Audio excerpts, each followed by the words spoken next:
leaving college, you also leave the Disability Services Office. Once you go through your graduation, you're on your own. You can't take it with you. On the job site, it's pretty much up to you to advocate what your needs are and why you need them. Job Insights, a podcast to help you carve out your career pathway and enhance the opportunities for gainful employment.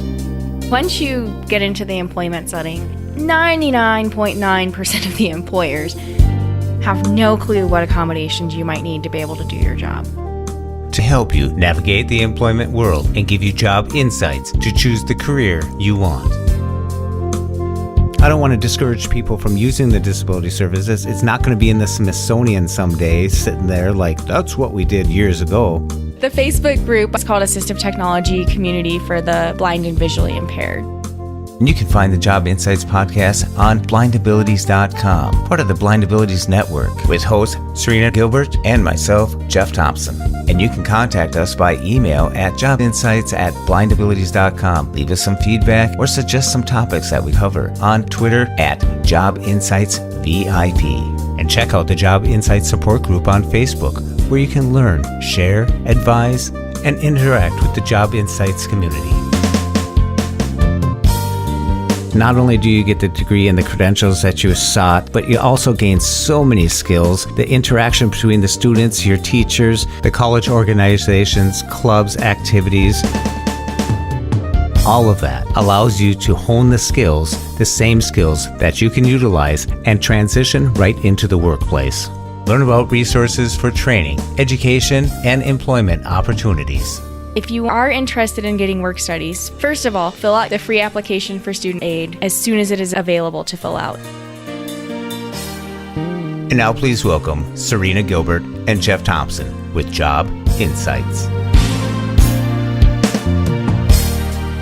Welcome to Job Insights. I'm Jeff Thompson, and with me is Serina Gilbert. Serina, how are you doing? I'm doing great, Jeff. How are you? I'm doing great. The holidays have passed, the New Year's rolling, and here we are back in the studio. New year already. 2019. So, Serina, some people are in their last semester coming up here. They might be headed into the job market, thinking about employment, thinking about careers. They got to get ready for that stage. One thing that I remember leaving college, you also leave the Disability Services Office. And once you go through your graduation, you're on your own. You can't take it with you. Yeah, there's no disability support services at a job. At best, you might have an ADA coordinator or a trusted HR representative that you can go to. But on the job site, it's pretty much up to you to advocate what your needs are and why you need them. As for needing them, I remember when I first went to college, I needed my disability service office because I didn't know all the tricks and all the ways to do things. But by the time I left college, I weaned myself off there because I knew myself. I couldn't go up there and say, hey, can I pick you guys up? I got to start work on Monday. So no, they don't come with you. So I decided by myself to figure out where I need books, where I need information, how to, scanning alone is independence. You have to do things yourself. So I got prepared over the course of, 2, 3, 4 years. Oh, Jeff, you and I went to school in dinosaur days where we had our little Cano scan, flatbed scanner, 1 page at a time while you're listening to, not even a podcast back then, the radio or a CD. A lot of the students now are like, scan books. What are you talking about? Like, we didn't have it as easy as they have it now. Not that it's super easy, but I think that content is much more accessible now than it was in the dark ages when especially you, Jeff, went to school. Oh, yeah. I mean, concrete slabs, right? Chiseled. But everything is in the perspective that you're into it in. Like the stuff that we had to do to get to that point before, we had books on tape, 36 different tapes in a box. And oh, don't drop the box. Oh, yeah. And then you had to figure out God. where something was. You couldn't just flick a few pages and then find it and listen for a beep or a tone or something. You probably came into when they had Daisy, where you could actually locate stuff and mark stuff. Yeah, I mean, I kind of had a combination of both. I had literally the books on tape, where it was like a reader that the school had hired to read me my psychology book. But then I also had, back then it was called RFB&D, I think it's Learning Alley now, and Bookshare. But Bookshare had its problems because sometimes the scans weren't super awesome or they didn't have the textbook that you needed. So I did a lot of what Jeff did, scan a page, flip, scan the next page, flip, hope that you didn't get it too off center or anything, Yeah, because you didn't really know until you went to read it. And at the end of every sentence, it's like, You're like, oh, I can figure it out. Yeah. And it was like your own crib notes. You didn't have all of it, but you had some of it. And that was sometimes good enough. You just had to settle for it. So like you were saying, it may be easier in some aspects of getting stuff electronically, but how do you go about that? When you're going through college, you may find yourself using the disabilities office, and you may take it upon yourself to advocate with your teachers and tell them what you need, what you expect from them, what they can expect from you, how you set up that relationship. And the sooner you establish that, that's no different than when you get to the workplace and you want to develop that relationship with your coworkers and how you get things done. They'll be curious to know, how the heck do you do that? Once they understand it, you can also drop in how you will be delivering them information. It won't be in handwriting. It'll probably be by email or Word document or something like that. But that starts in college, and by the time you're leaving, you should have that stuff down pretty good and be able to self-advocate for yourself and gain the information and resources that you need that a job will demand. That's a really good point, Jeff, because once you get into the employment setting,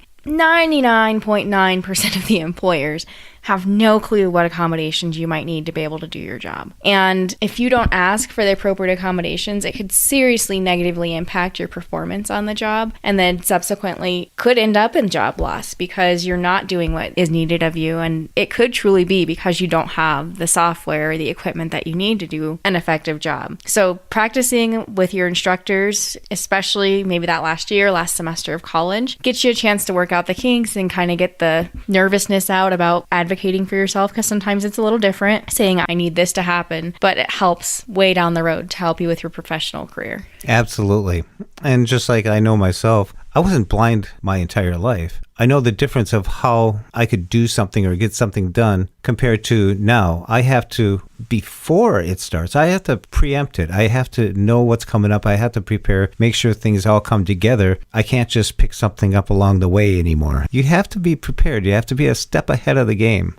I completely know what you mean. So for example, as part of my job duties, I lead a conference call about once a quarter. We split it up between the team members that I work with. When you're sighted, sometimes you can just kind of, have your PowerPoint. You don't need to review it ahead of time. You can just kind of just wing it a little bit, maybe look at it a couple minutes before. But when you're visually impaired, there's a lot more to it, because what if your technology kind of fails you a little bit? Or what if something weird happens? And you've got to have some backups in place, because, when you're sighted, you can just print it and it's always just going to be right there in front of you. Or you can have two separate screens and look at the chat and look at the PowerPoint, but you have to do things a lot differently when you are using some assistive technology and have some planning and some forethought to it. Exactly. And so when you're utilizing a Students with Disabilities office, so many people call it different names, but if you're using the services that the school provides to you, start looking at some of the things they're doing and start realizing that you'll have to do some of this. Who are they contacting? What are you doing to get information yourself? And most of the time, you adjust to it and you take over it, because basically it's just quicker. If you don't have to have two middle people in between you succeeding, you just kind of pick things up and scan it yourself if it didn't come out, if you can't get something in time. Just remember, there's not going to be that fallback that you might be using from disability services. And like I said in the beginning, you can't take them with you when you go. I don't want to discourage people from using the disability services. It's not going to be in the Smithsonian someday sitting there like, that's what we did years ago. Because when you first start out in college, it may be different than what you had, whether you're using a BTVI, a TVI. When you enter college, certain colleges operate a little bit different. You might have to touch base with them to see what's going on. And then, like I said, wean yourself off of that. So there is a good reason they're there. You don't want to become dependent on them, and you don't want them to coddle you and do things for you. It's a opportunity for you to see how it works, take a hold of the reins, and master those skills as you go forward, and you can take those with you for a lifetime. Well, and along those same lines, when you're going through post-secondary training and then subsequently employment, the reality is that things will go a little awry at times. A professor might accidentally give you a PDF that's not accessible, or there might be a book that no matter how hard we've tried, we cannot find it electronically, and you have to have a backup method. What I'm trying to stress here is that it's all about how are you going to react to that situation? Because you can get really upset, you can complain to the professor, you can do this and do that. But at the end of the day, what's the quickest way to get you what you need to be able to finish that class up? Yes, it's nice to bring up that, hey, by the way, here's a way that PDFs might be more accessible to me in the future. And then for now, I do have a way that I can scan this and then get it read. It's not a problem. But I just wondered if there was a way that you could maybe format the next one this way so I would be able to access it a little bit more quickly. But there's also a nicer way to say that than to say, oh my gosh, this isn't accessible. I can't read this. So I can't do this assignment. Because frankly, the instructor is not going to react very fondly if you approach it that way. And I hate to say it, but at the college level, it's not their job to accommodate that for you. Sometimes, yes, disability services can help you, but in the real world, we live in a sighted world. We're not going to be able to change that. So sometimes we have to use some of our technology to help us out. And that's where time comes involved. If you have to rely on someone to change something that they've been doing and you wait for that, and pretty soon, it doesn't work that way. When you get something come along, you want to access it. If you can't, if you want to know more about PDFs and stuff, Serina, you have a great Facebook group it's on Facebook. Yeah, I have a great Facebook group on Twitter.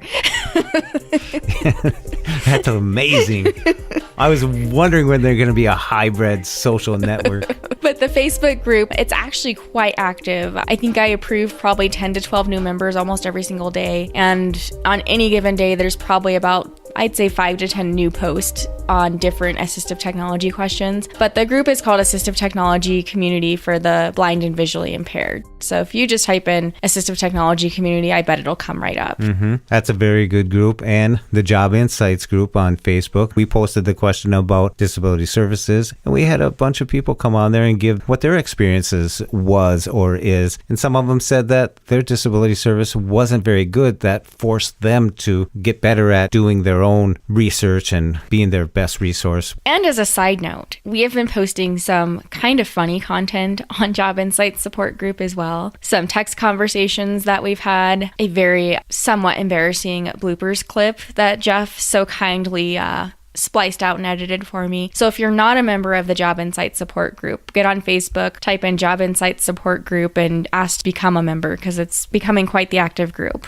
Yeah, I like having resources because you can bang your head up against the wall sometimes just trying to figure out a PDF. I hear that question all the time. What do they use as an app for PDF? Whether they use VoiceStream Reader or they're using a Mac or a PC. There's people out there that know these questions and it's amazing. Like all of a sudden they give you the answer and you're like, oh yeah, I forgot about that. It's a great resource. It's time. It's quick. It's efficient. And that's what it's all about, getting stuff done. Like you using your Mac when you're doing a blog. Mm-hmm. When something doesn't work right, it just doesn't work right. But no, I know at home you do use a Mac and VoiceOver. However, you use a PC, you use Windows and JAWS at work. Do you use MVDA? No, I am a JAWS girl all the way. I've been using JAWS since my sophomore year in college. I don't know any other way. But when it comes to college and the workplace, what are you most efficient at?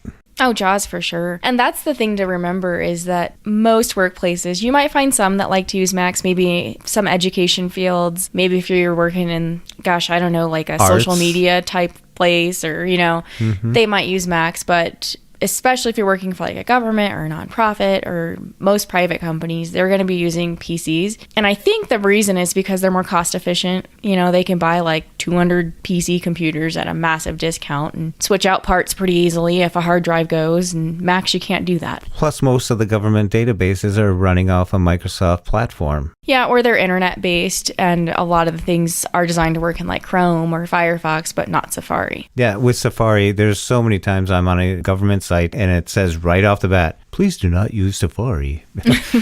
I'm like, really? Thanks. Great.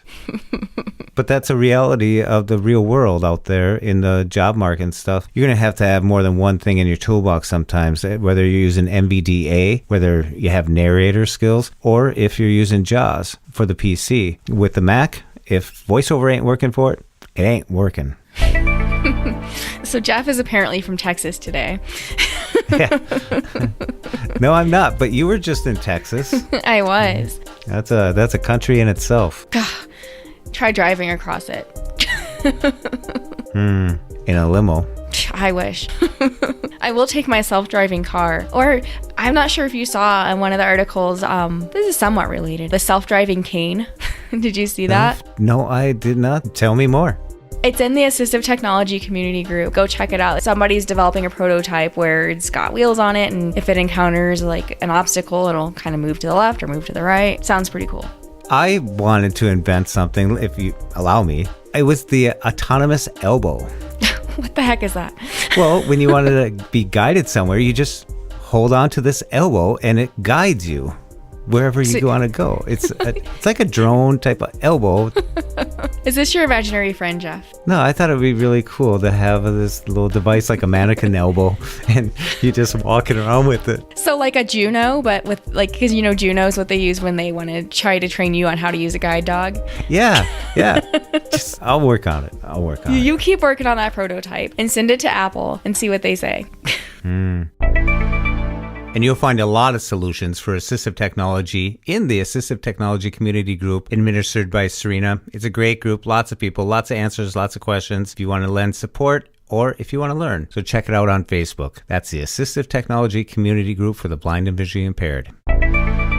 So if you've already graduated, hopefully you've gained all the skills that you need that you're going to carry into the workplace when you start applying for jobs. You're going to feel confident about your abilities. And if you're still in college, make sure that you consider all the opportunities you have to gain the skills. When you break up into groups and classes, how do you quickly tell 3 or 4 people in your group about you might need something read to you? How do you get them on board with you so you can work as a group and not let the blindness, not let your visual impairment become an obstacle to the group, but you can be a participant and contributor to the group, just like the workplace. The skills that you use to communicate with your instructors and your fellow students. And just like you said, Serina, it's how you respond to situations. That is the workplace in itself. How you respond to situations in the workplace, the solutions that you come up with, how you overcome obstacles.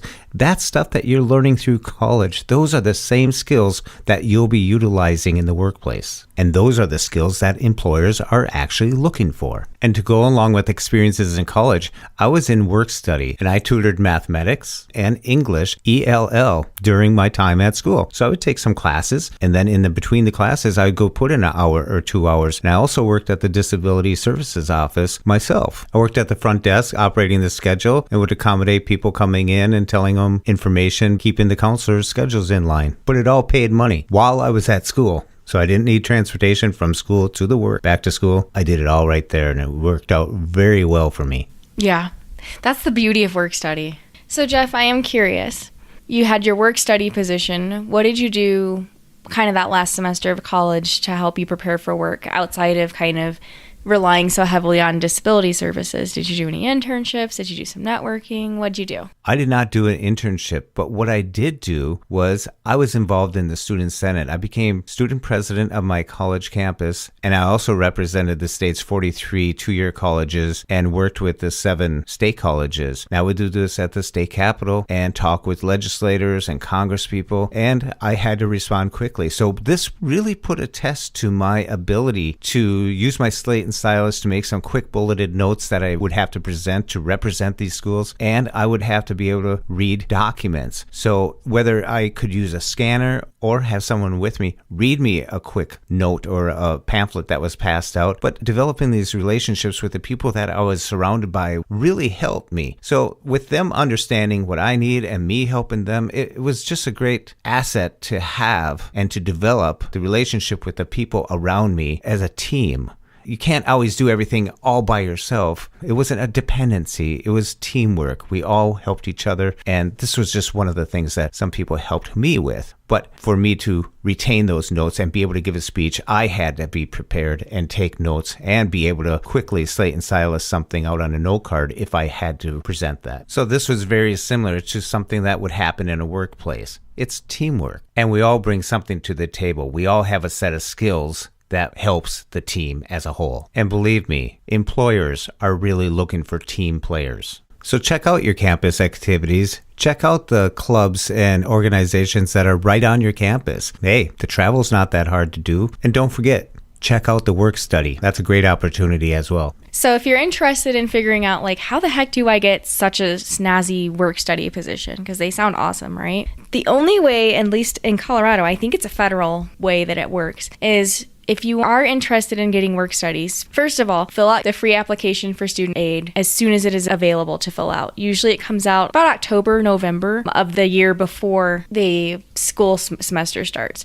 So as an example, for 2019-2020, you could have applied for your federal financial aid in October of 2018. And when I say 2019-2020, that's your semester starting August of 2019. So as you can see, you kind of have to plan almost a year in advance. But when you're filling out your free application for student aid, there is a specific section where you have to mark that you want work study. And if you don't mark that, then you won't be eligible to apply for work study positions on the campus. That's a great point, Serina, about the FAFSA, the free application for student aid. It gets the ball rolling on so many areas, from registration to getting your classes, how much money you're going to have to come up with, how much they're going to provide, and the work study itself. And that's just part of what college offers. Not only do you get the degree and the credentials that you sought, but you also gain so many skills. The interaction between the students, your teachers, the college organizations, clubs, activities, all of that allows you to hone the skills, the same skills that you can utilize and transition right into the workplace.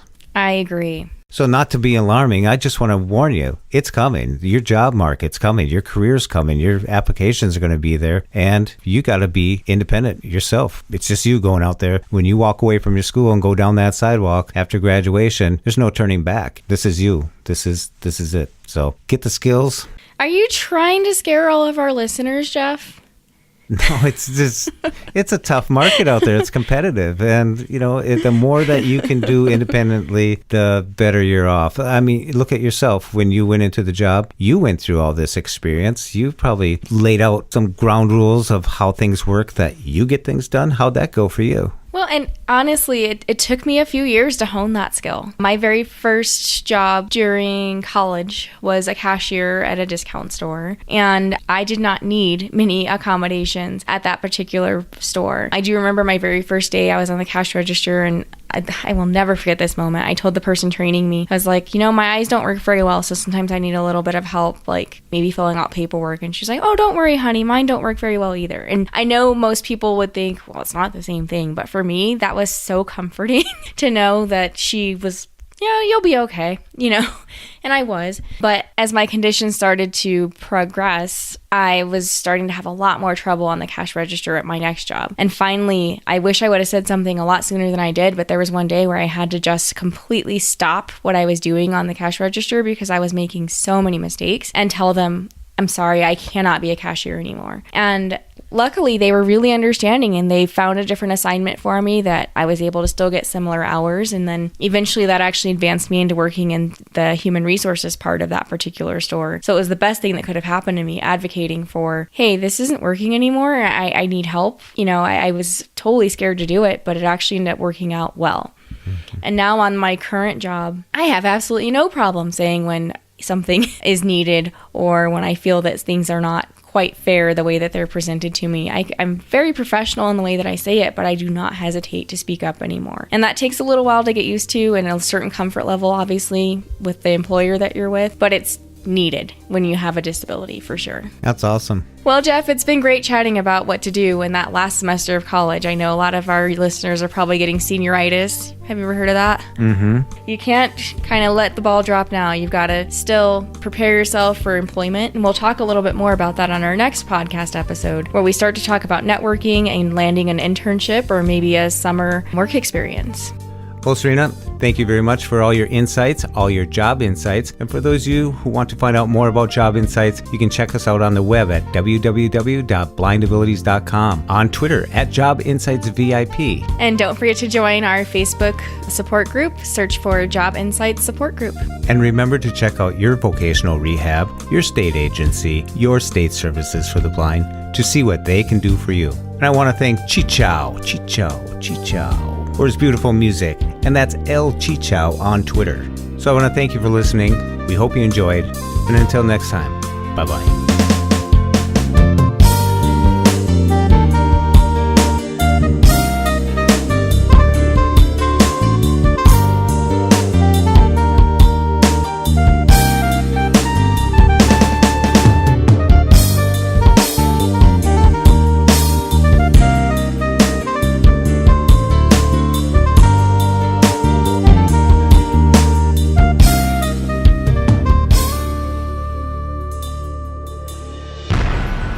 When we share what we see through each other's eyes, we can then begin to bridge the gap between the limited expectations and the reality of blind abilities. The realities of blind abilities. For more podcasts with a blindness perspective, check us out on the web at www.blindabilities.com, on Twitter at blindabilities. Download our app from the App Store, blindabilities, that's 2 words, or send us an email at info@blindabilities.com. Thanks for listening.